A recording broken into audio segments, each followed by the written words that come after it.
নমস্কার বন্ধুরা, আজকে আমি বানাবো শিলংয়ের আলু মুড়ি। অন্য জায়গায় ঝালমুড়ি বলে, আমাদের এখানে আলু মুড়ি বলে। তার জন্য লাগে কি কি দেখেন।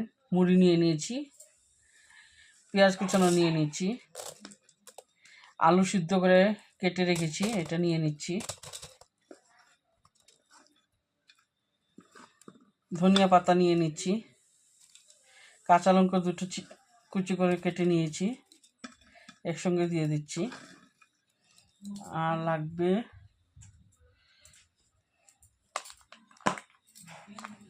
বিট নুন বা কালো নুন, আর এমনি নুনটাও লাগবে, আমি দিয়ে দিয়েছিলাম আগে। আর ওয়াই দিয়ে দিচ্ছি।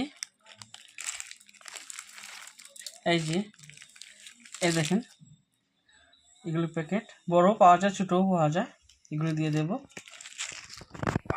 জিরা ধনিয়া ভেজে রেখেছি, ওই মশলাটা দিয়ে দিলাম, ভেজে কুটে রেখেছিলাম। শুকনো মরিচটাও লঙ্কাটাও কোটা দিয়ে দিচ্ছি, সরষের তেল দিয়ে দিচ্ছি,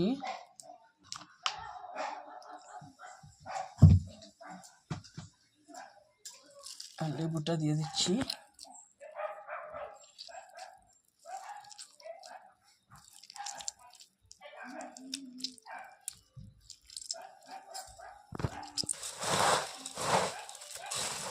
ওরা তো, ওদের কাছে একটা কাঠির মতন থাকে আর ডিবি থাকে, ডিবির মধ্যে দিয়ে মাখে, আর আমার তো না, আমি তো হাত দিয়ে মাখবো। মেখে দেখাচ্ছি আপনি। এই দেখেন, আমার আলু মুড়িটা রেডি হয়ে গেছে। এখন আমি কাগজে করে দিতে পারবো সবাইকে। এই দেখেন, এরকম করে আমাদের এখানে দেয়, আর একটা টুথপিক দিয়ে দেয়। ওরা তো বাঁশের কাঠি দেয়, আর ঘরে খেলে টুথপিক দিব। আর এরকম করে 20 টাকার হয়ে গেছে আমার আলু মুড়ি। আর এটা ঝালটা আপনাদের ইচ্ছা অনুযায়ী কমও দিতে পারেন, বেশিও দিতে পারেন। আমি একটু কমই দিয়েছি।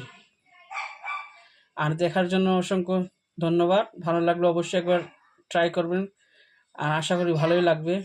সাবস্ক্রাইব করবেন, লাইক করবেন, শেয়ার করবেন। Thank you.